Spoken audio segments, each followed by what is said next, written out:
I'm Bonnie Muirhead with bonnieappetit.com, and today I'm going to show you how to make an Italian bread and tomato salad. So we're going to start with the main ingredient of the salad, which is bread. I like to use a nice rustic loaf, but feel free to use any that you have. I like using a rustic loaf because you have the control on how big you make your croutons. And since this is a rustic salad, I'm going to make them pretty big. So as you can see, I'm just slicing my bread, and now I'm just going to cut them into little cubes for my croutons. But feel free to tear it as well if you want to get really rustic. So I'm just going to cut these up. And then what we're going to do to make Italian breadcrumbs is add some garlic and some rosemary and some olive oil and some lemon zest. So I've already made some, but I just wanted to show you how to do this. So I'm going to zest my lemon in here, like so, and then I'm going to sprinkle a little rosemary that I've chopped up and some chopped garlic. And then we're just going to drizzle with olive oil. Give it a little toss, like so.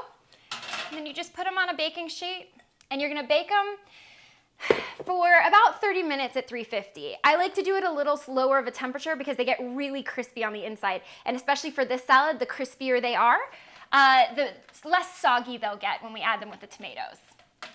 So I've already made some up, but we put these in the oven. So we'll just leave those there for now. Set that over there.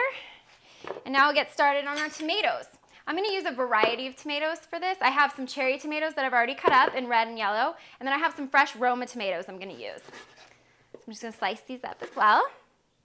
Again, you want to just take off the stem end. Just give them a rough chop. I like using especially ripe tomatoes in this because once you stir them in with the other ones, their juices are going to kind of marinate the whole salad, which is really yummy. Just going to cut these up and put them in here. And another secret, if you have some tomatoes that aren't super juicy, if you bought them at the store and they're looking a little sad, maybe they're off season, what you can do is add some balsamic vinegar, and this is going to allow them to macerate, which I know sounds like something else, but it's not, trust me.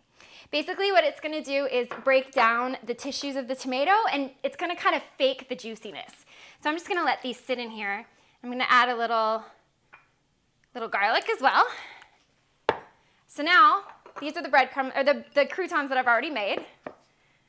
Take my crouton bowl back. And I'm going to combine everything together. So those are my tomatoes and my crunchy rustic croutons. And I'm just going to add a little bit of finely chopped red onion, just for some color and a little zing. And then I've got some bocconcini, which are the fresh mozzarella balls. And I'm just going to rip those up. Throw them right in there.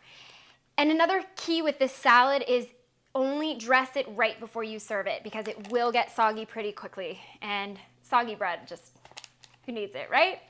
So just gonna throw it in there. And then all I dress mine with is a good couple glugs of olive oil, a squeeze of lemon. And we already have our balsamic vinegar from the tomatoes, but if you use juicy ones, then I'd add it now.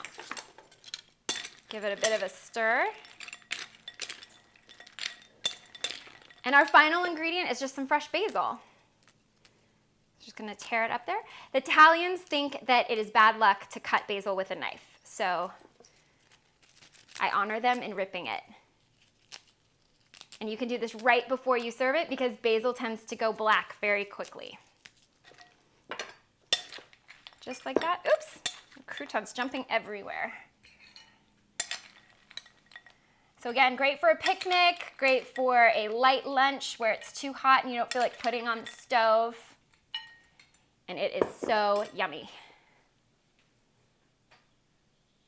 And once again, I'm Bonnie Muirhead, and I've just shown you how to make an Italian bread and tomato salad. Enjoy!